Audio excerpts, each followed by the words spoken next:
लोग अच्छे होंगे। आज परसेंटेज के कुछ अच्छे क्वेश्चंस लेके हम आए हैं, लेकिन आप सभी से एक रिक्वेस्ट है, आप सभी वीडियो पूरा नहीं देखते हैं, प्लीज़ वीडियो को स्किप मत कीजिए, क्योंकि इसमें कुछ ऐसी इंपॉर्टेंट चीज़ें मैं बताने वाली हूँ, या आप उसको ट्रिक कह सकते हैं, जो आपके एग्ज़ाम में टाइम को बचा सकती है। कुछ ऐसी ट्रिक्स भी बताऊंगी जो आपको पेन उठाने के लिए मजबूर बिल्कुल भी नहीं करेगी। आप क्वेश्चन को देखते से ही ऑप्शन टिक करेंगे और एकदम करेक्ट टिक करेंगे। तो ये वाले जो क्वेश्चंस हैं थोड़े वीडियो के बाद दिखेंगे। जितने भी एजुकेटर होते हैं वो लेवल को मेंटेन करके वीडियोस बनाते हैं, तो मेरी भी यही कोशिश रहती है कि लो लेवल से हाई लेवल तक के क्वेश्चंस में आपको वन बाय वन सॉल्व करवाऊँ। एक स्टेयर की तरह हम मैथ्स जो होती है उसे सॉल्व करते हैं। एकदम से अगर छलांग छत के ऊपर लगाएंगे तो गिरने के चांसेस 100% होते हैं। तो इसी तरह हम वीडियो को भी जो हम बनाते हैं, क्वेश्चंस का जो सेटअप होता है वो स्टेयर्स की तरह ही होता है, वन बाय वन। तो आप बिल्कुल भी परेशान मत होइए कि स्टार्टिंग में थोड़ा सा वीडियो बोर लग रहा है, तो ये इसलिए अगर आपको ऐसा लगता है कि थोड़ा बोर है तो उसको 2x की स्पीड में भी देख सकते हैं, जिससे आपको पता चलेगा कि वाकई इस वीडियो में आपको बहुत सी इंपॉर्टेंट चीज़ें बताई गई हैं जो आपके एग्ज़ाम के परिदृश्य से आपके लिए बहुत इम्पोर्टेंट हो सकता है। ठीक है, जो एसएससी एस्पिरेंट हैं उनके लिए भी इसमें कुछ अच्छे ट्रिक हैं जिसका यूज़ करके आप एग्ज़ाम में बहुत सा समय बचा सकते हैं। तो आइए स्टार्ट करते हैं। देखिए, पहला क्वेश्चन है, एक आदमी 5/4 के बजाय 3/5 से एक संख्या को गुणा करता है, उसके परिणाम में प्रतिशत परिवर्तन का पता लगाएं। ऐसे सवाल आपने अक्सर एग्जाम में देखे हैं। इन्हें सॉल्व करने की बहुत सी ट्रिक बताई जाती है, लेकिन हम उस ट्रिक का यूज़ करेंगे जो हर टाइप के क्वेश्चन में फिट बैठेगी। जो ट्रिक दूसरे लोग बताते हैं वो कहीं ना किसी ना किसी क्वेश्चन में गलत बैठती है और आंसर गलत आ जाता है, जिसके बाद आपको लगता है कि मैं तो सही करके आया था, फिर भी वो क्वेश्चन गलत हो जाता है। तो देखिए इस क्वेश्चन को हमें कैसे करना है। देखिए, यहाँ लिखा हुआ है कि एक आदमी जो है 5/4 के बजाय 3/5 से गुणा करता है। एक्चुअल में करना उसे 5/4 से था, लेकिन कर बैठता है 3/4 से। ऐसी स्थिति में हमें दोनों संख्याओं का जो हर होता है इसका एक एलसीएम लेना है। 3/5 से करता है, 3/5 से करता है, तो इसका जब हम एलसीएम लेंगे तो इसका एलसीएम 20 आएगा। उसी एलसीएम से इस दोनों संख्याओं में गुणा कर देंगे, तो 4 एकम 4, 4 पंचे 20, तो इसका आंसर आएगा 5×25। और अगर इसे काटेंगे 5 एकम 5, 5 चौ 20, 4 तिया 12। यहाँ आप देख रहे हैं कि असल में आंसर हमारा 25 आना था, लेकिन हम गलती बस आंसर लेके आए हैं 12। तो हमें यहाँ देखना है कि हमने कितने परसेंट का इसमें हेर फेर कर दिया या गलती कर दी। तो लाना कितना था 25, लाए कितना है 12, मतलब कितना कम लेके आए हैं, तो हम लेके आए हैं 13 कम लेकर आए हैं। कितना कम लेके आए हैं 13, कितने पे 25 पे, क्योंकि हमें 25 ही तो लाना था ना, तो 25 पे हम 13 कम लेके आए हैं। तो इसका हम प्रतिशत निकाल देते हैं कि अगर ये जो 12 आंसर आया है तो ये कितने प्रतिशत कम आया है। तो 25 एकम 25, 25 चौके 100, 13 चौक 13 26, 13 चौक 52, मतलब हमारा आंसर कितना होगा 52% होगा। ऐसे सवालों को इसी विधि से कीजिएगा, क्योंकि आप बाद में जाके ये क्वेश्चन में फंसेंगे नहीं। और थोड़ा आगे देख लेते हैं, दूसरा क्वेश्चन देख लेते हैं इसी टाइप में, जिससे आपकी प्रैक्टिस हो जाएगी और यह मेथड आपको आसान लगेगी। ये वैसे मेथड बहुत आसान है और सटीक है। देखिए, दूसरा क्वेश्चन है, आपकी स्क्रीन पर ऊपर में क्वेश्चंस आ रहा होगा। इसमें लिखा है, क्योंकि ये डिजिटल बोर्ड नहीं है, व्हाइट बोर्ड है, मैं एक ऐप की मदद से इसमें क्वेश्चंस डाल रही हूँ। तो इसमें क्वेश्चन लिखा हुआ है कि एक आदमी 5/3 की बजाय, किसकी बजाय 5/3 की बजाय एक संख्या को 3/5 से गुणा करता है, परिणाम प्रतिशत परिवर्तन ज्ञात कीजिए। देखिए किससे गुणा करना था, 5/3 से। कर किससे बैठा, 3/5 से। तो 3 और 5 का हम एलसीएम ले लेंगे, तो 5 तिया 15, एलसीएम क्या आएगा 15। इसी 15 का गुणा यहाँ पे भी करेंगे और यहाँ पर भी करेंगे। तो यहाँ देखिए 3 एकम 3, 3 5 15, 5 25, इसका आंसर आया 25। 5 एकम 5, 5 तिया 15, इसका आंसर आया 19। मतलब उस संख्या से गुणा करने पर हमें 25 लाना था, लेकिन लेके आए हम 9। तो अब हमने कितना कम लेके आए हैं इसे हम देख लेते हैं। तो देखिए 25 में से हम 9 लेके आए हैं, मतलब 16 कम लेके आए हैं। तो 16 कम लेके आए हैं किस पर, 25 पर। किस पर लेके आए हैं, 25 पर। तो इसका प्रतिशत ज्ञात करने के लिए हमें 100% गुणा में लिखना पड़ेगा। तो 25 एकम 25, 25 चौके 100, मतलब 16 चौक 64% की हमने त्रुटि की है। ये हो गया दूसरा आंसर। ठीक है, मैंने आपको पहले वीडियो में बताया था कि परसेंटेज निकालने के लिए हम क्या करते हैं और फ्रैक्शन निकालने के लिए हम क्या करते हैं। तो अगले क्वेश्चन की तरफ बढ़ते हैं। देखिए तीसरा क्वेश्चन आपकी स्क्रीन पर ये रहा। क्वेश्चन कह रहा है राज ने एक संख्या को 4/3 की बजाय 3/4 से गुणा कर दिया, उसके परिणाम में प्रतिशत परिवर्तन का पता लगाएं। देखिए 4/3 की बजाय उसने 3/4 से गुणा कर दिया। ठीक है, शायद इंक नहीं दिख रहा। तो 3 और 4 का हम एलसीएम लेंगे तो 3 चौ 12 होता है। तो यहाँ हम गुणा कर देंगे 12 से और यहाँ भी गुणा करेंगे 12 से। तो 3 चौ 12 मतलब 16 आंसर आना था और 4 तिया 12 मतलब 9 आंसर आना था। तो हमने 9 से ये 16 से 9 कितना कम लेके आए हैं, तो 7 कम लेके आए हैं। तो कितना कम लेके आए हैं, 7 कितने पे, 16 पे। इसका हम प्रतिशत ज्ञात कर लेते हैं, है ना, इसका प्रतिशत ज्ञात कर लेते हैं। देखिए अब ये कैलकुलेशन टफ पड़ गया। इसी टाइप के कैलकुलेशन से बचने के लिए पहले ही वीडियो में हमने बताया था कि आपको वो परसेंटेज टू फ्रैक्शन और फ्रैक्शन टू परसेंटेज याद कर लेना है। देखिए एसएससी जैसे एग्जाम्स में इतना समय नहीं होता है कि आप उन सबको इतना ज़्यादा कैलकुलेट करें और कैलकुलेशन जैसी सड़ी चीज में अपना कीमती समय को खराब करें। आपके एग्जाम में जो होता है ना, एक एक सेकंड इम्पोर्टेंट होता है, एक एक नंबर के कटऑफ से सिलेक्शन नहीं होता। एक नंबर तो बहुत बड़ी बात है, 0.25, 0.24 इस टाइप के नंबर से भी किसी किसी का सिलेक्शन टूट जाएगा।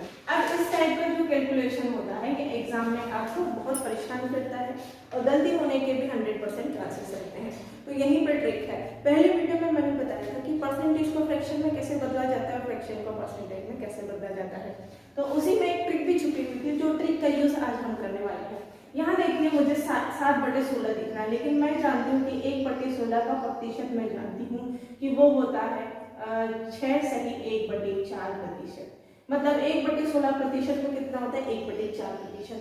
देखिए मुझे यहाँ पे क्या दिया हुआ है, 7/16। तो मैं इसमें किसका गुणा करूँ कि ये 7/16 बन जाए। तो आप कहेंगे 7 का, तो मैंने जब 7 का गुणा किया तो 7/16 बन गया। इसी प्रकार से इस परसेंटेज में भी किसका गुणा करूंगी, 7 का। तो 7 का गुणा हम जैसे करेंगे तो 6 7 42 और 7 कम 7/4।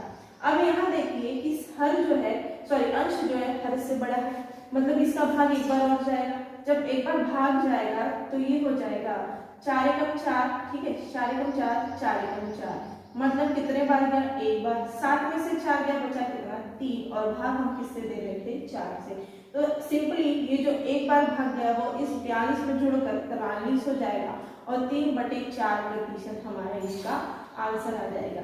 यही ट्रिक है कि इतना ज्यादा कैलकुलेट ना करते हुए हम इस तरह से अपना आंसर ला सकते हैं। भाग से ज्यादा आसान होता है कि गुणा कर लिया जाए। ठीक है, इसके बाद अब दूसरे टाइप में बढ़ते हैं। ये क्वेश्चन हम देख चुके हैं और इसमें दूसरा टाइप क्वेश्चन देखते हैं।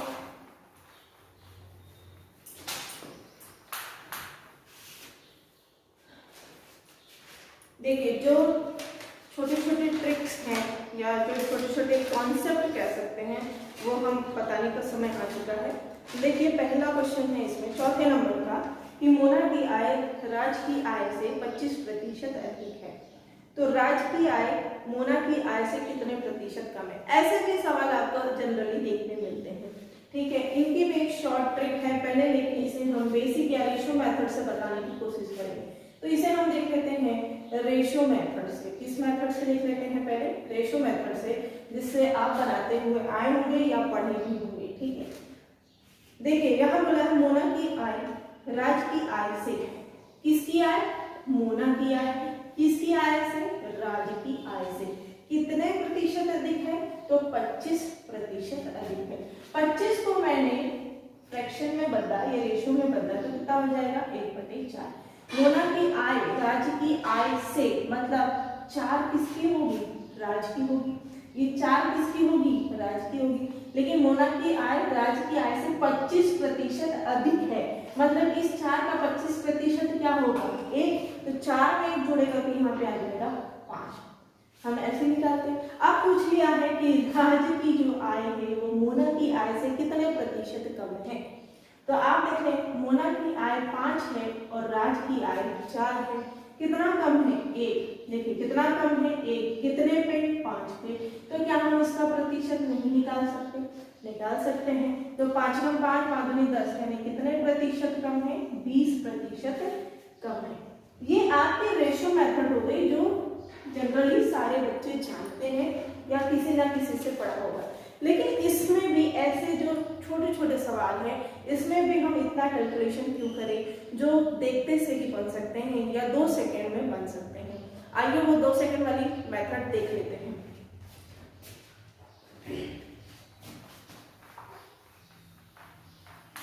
देखिए इसमें आपको कुछ नहीं करना है। इसमें लिखा है कि 25% अधिक है। जितना अधिक है वो लिख लो।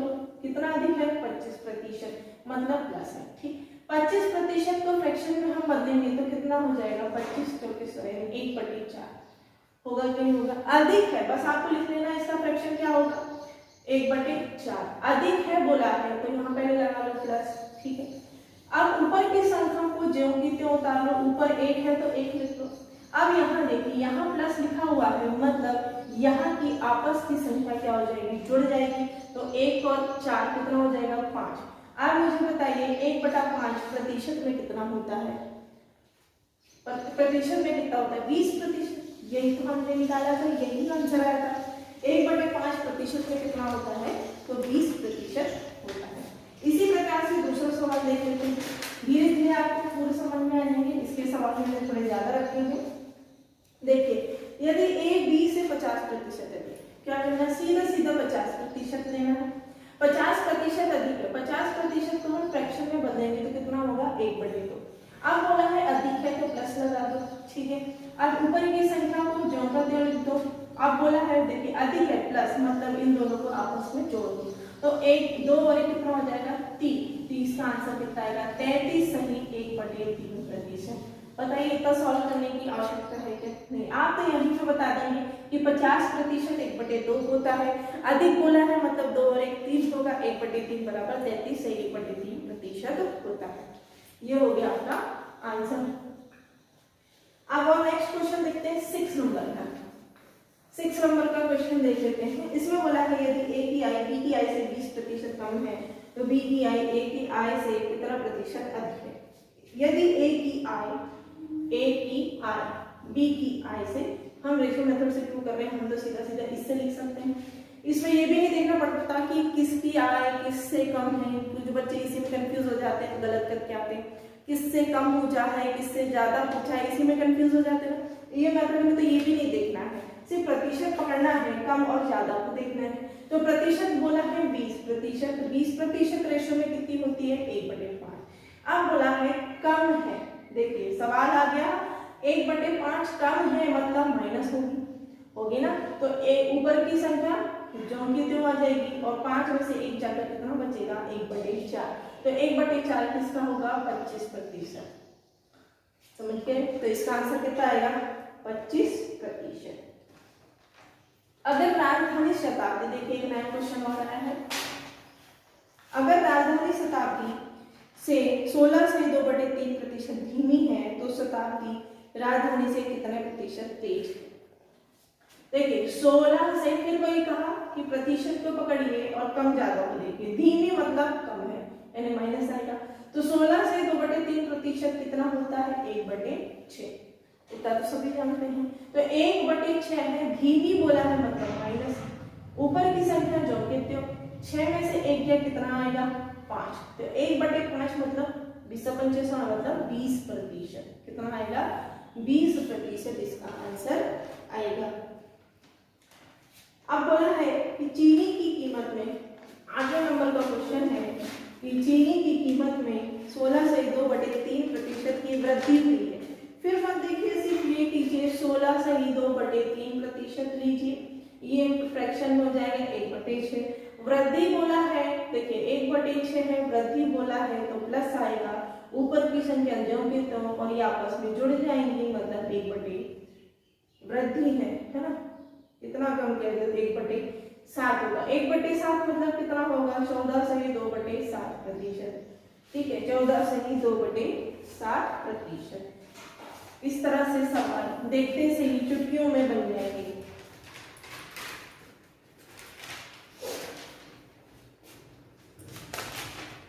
अब दूसरे टाइप मतलब टाइप 3 देख लेते हैं, जनसंख्या से संबंधित क्वेश्चन है।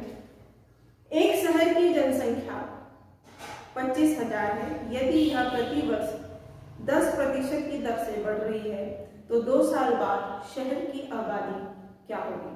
देखिए एक शहर की जनसंख्या कितनी है 25,000, कितनी है 25,000 है, और यह 10% की दर मतलब 10% फ्रैक्शन में कितना होता है 1/10, तो मतलब यह बढ़कर कितना हो जाएगा 11/10 है ना, क्योंकि अगर मान लो जनसंख्या 10 है और 10% बढ़ जाती है तो 10 का 10% 1 होगा, तो बढ़कर 10 में क्या हो जाएगी 11 होगी, है ना। तो ये बोला है कि अब 2 साल बाद है ना प्रत्येक में, तो 11/10 का ये पहले साल की बढ़ी हुई और 11/10 ये दूसरे साल की बढ़ी हुई जनसंख्या हो जाएगी।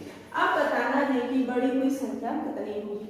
तो देखिए ये शून्य से ये शून्य काट दीजिए, ये शून्य से ये शून्य, बचा कितना 250 गुणा 11 गुणा 11। अब देखिए इस तरह के सवालों को सॉल्व करने के लिए सबसे पहले आप क्या कीजिए 11 गुणा 11 कर देंगे तो 121 गुणा 250 आएगा, 121 गुणा 250 आ जाएगा और इसका आंसर आ जाएगा 30,250, कितना आएगा 30,250, इसका ये आंसर हो जाएगा। मतलब 2 साल बाद शहर की आबादी कितनी होगी 30,250 होगी। अब देख लेते हैं 10वें नंबर का क्वेश्चन जो कह रहा है कि एक शहर की जनसंख्या 36,000 है, यदि यह 16 से 2/3%, 16 से 2/3% वर्ष की दर से बढ़ रही है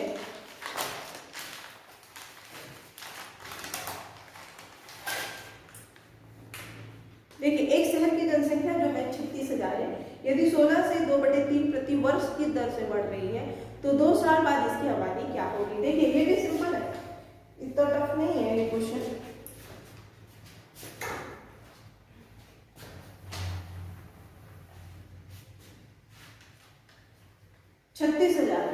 कितनी है 36,000 और कितने 16 से 2/3% की दर से बढ़ रही है, तो 16 से 2/3% फ्रैक्शन में कितना होता है 6 होता है, तो गुणा किससे करेंगे 7/6, 7/6 मतलब 2 साल बोल रहा है ना 2 साल बढ़ रही है। तो बताइए कि बढ़ी हुई जनसंख्या है वर्तमान में, बढ़ी हुई जनसंख्या कितनी होगी 2 साल बाद, तो 6 एकम 6 6 6 36 6,000 हो जाएगा, फिर ये 6 से 1 कट जाएगा 6 कम 6, ये साथ ही 49 यानी 1,000 गुणा 49 होगा तो आंसर आ जाएगा 49,000, ये आपका आंसर। अब क्वेश्चन पूछना है 11वें नंबर का, ये कह रहा है, ये क्वेश्चन कहता है कि एक कस्बे की जनसंख्या 15,000 है या प्रथम वर्ष में, देखिए पहले वर्ष में बढ़ रही है 12 से 1/2% से, दूसरे वर्ष में बढ़ रही है 11 से 1/9% से और तीसरे वर्ष में बढ़ रही है 20% से। तीनों वर्ष में देखिए अलग अलग पूछा है और वो पूछ रहा है कि तीसरे वर्ष के अंत में शहर की जनसंख्या कितनी होगी, तीसरे वर्ष के अंत में। लेकिन अभी कितनी है, 15,000। तो देखिए 15,000 है वर्तमान में, लेकिन पहले वर्ष वो बढ़ रही है 12 से 1/2 मतलब 1/8, या नहीं यहाँ पे आएगा 9/8 गुणा 11 से 1/9% की दर से बढ़ रही मतलब 10/9। यहाँ बोला है 20%, 20/5 मतलब 6/5। अब देखिए ये 9 से ये 9 कट जाएगा, ठीक है, ये 5 से ये 2 कट जाएगा, ये 2 चौक 8 हो जाएगा, 2 दूनी 4 हो जाएगा, 2 तिया 6 हो जाएगा, 2 एकम 2, 2 सात 14, 2 पंचे 10, 2 शून्य यानी 7,500 गुणा ऊपर में बचा है 3, तो 3 शून्य 0, 3 शून्य 0, 3 5 15 की 5 हासिल आई 1, 7 के 21 और 1 22। मतलब वर्तमान में मतलब 3 साल बाद इनकी जनसंख्या कितनी होगी, 22,500 होगी। क्लियर है यहाँ तक? अब देखिए एक और क्वेश्चन है कि यदि भोपाल की जनसंख्या में वार्षिक वृद्धि 4% की है और वर्तमान जनसंख्या 17,576 है, तो 3 साल पहले क्या थी? 3 साल पहले की पूछ लिया है इसने, ठीक है। तो देखिए मान लो 3 साल पहले x थी, प्रतिवर्ष 4% की दर से बढ़ रही थी, तो 4% मतलब 4/100, इसे हम फ्रैक्शन में बदल देते हैं, 2 दूनी 4, 2 पंचे 10, 2 एकम 2, 2 दूनी 4, 2 पंचे 10 मतलब 1/25, तो 26/25 कितने साल तक बढ़ी इस तरह वह 3 साल तक, तो 26/25 26/25 और अब वर्तमान में बढ़कर कितनी हो गई है 17,576, 17,576 हो चुकी है।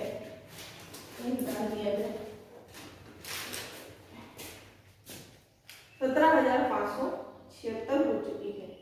अब देखिए यहाँ पे हम क्या करेंगे, अगर गौर कीजिएगा तो 26 का क्यूब होता है 17,576, तो a 26 से ये डायरेक्ट काट सकते हैं हम, ठीक है। यहाँ पे क्या बच जाएगा x इंटू मतलब x इक्वल कर दो तो यहाँ पे हो जाएगा 25 इंटू 25 मतलब 25 का क्यूब जिसको पता होगा वही आंसर होगा, ठीक है। तो 25 का क्यूब जब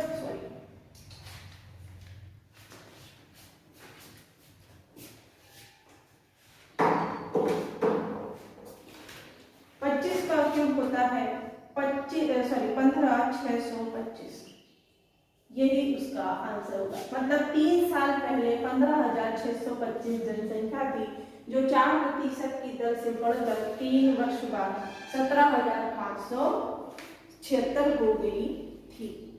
आई होप आपको यहाँ तक समझ में आया होगा। अब बढ़ते हैं चुनाव वाले क्वेश्चंस में। चुनाव वाले एक क्वेश्चन देख लेते हैं, ये दूसरे टाइप का क्वेश्चन है।